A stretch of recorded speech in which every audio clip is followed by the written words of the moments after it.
What the heck?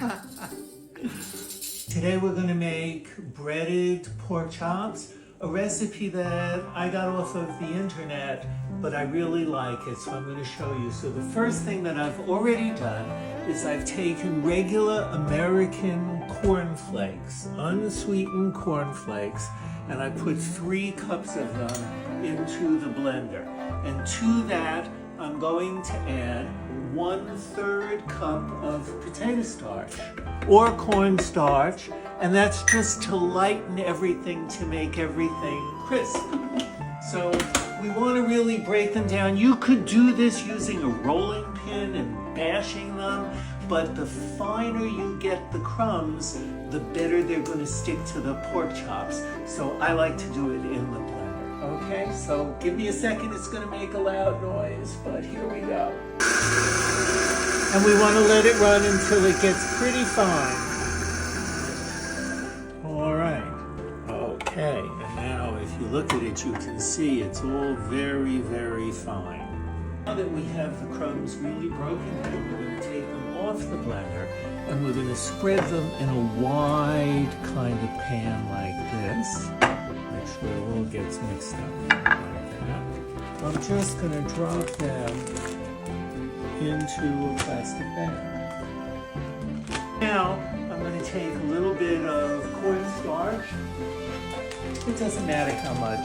You just want to put some in, and you want to make sure that the chops are covered. And I do it in a plastic bag. You can do this in a plate. You can do this so many different ways. But this, to me, is the easiest, and there's no mess to clean up afterward.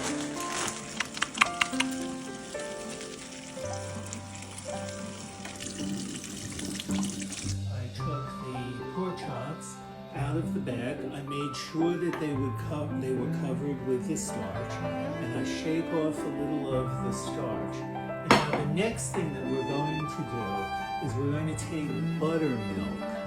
We're going to take 3 of these, so we get about a cup. But you know, the amounts are really up to you. They're not exact. This isn't a science. So if it's a little more than 3 cups, a little less than 3 cups, it's not going to matter, okay? So that's the buttermilk. Now, to the buttermilk, to give it really that extra flavor, that kick, because pork here doesn't have all that much taste, we're going to take 3 tablespoons of a French mustard. This is Dijon mustard, but I think any mustard will do.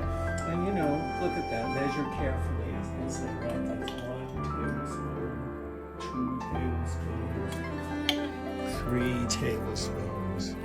You know, not exact at all.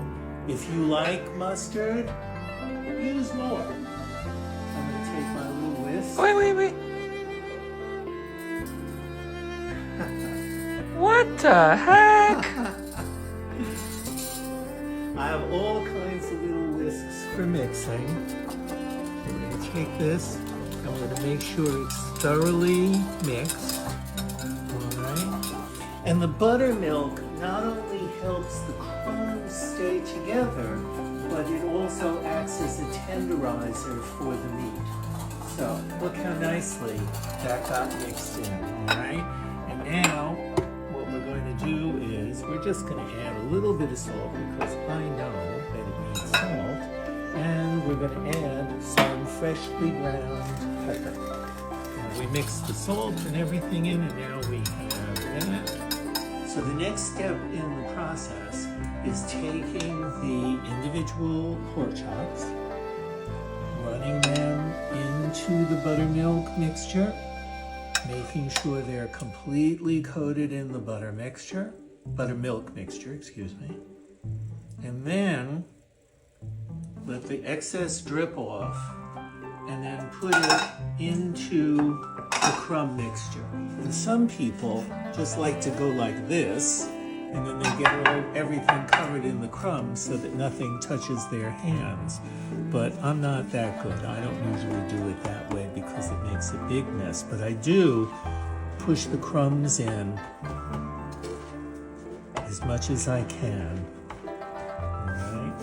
And then take shake off the excess because it's going to fall off anyway, and then onto a sheet. After I do all of them, they're going into the refrigerator for about a half hour so that the flour can completely hydrate and for everything to dry out a little bit so that it'll be crispy once I fry it up later.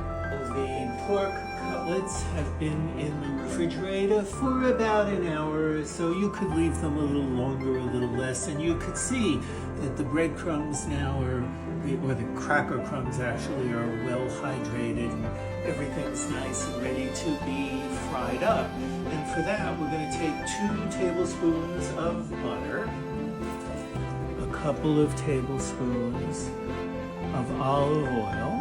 We're going to turn on the heat, I would say to medium, and we'll let everything heat up before we put the cutlet in.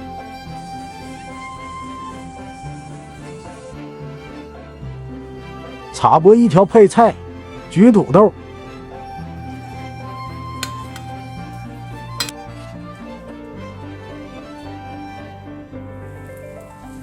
See, look, you want to hear that sizzle.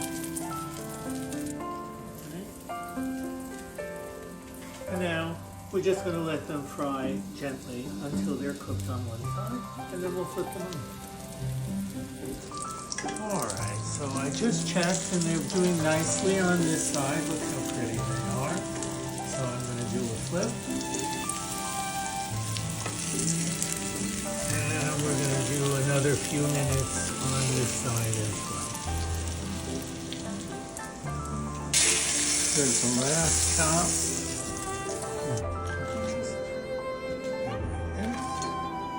Done.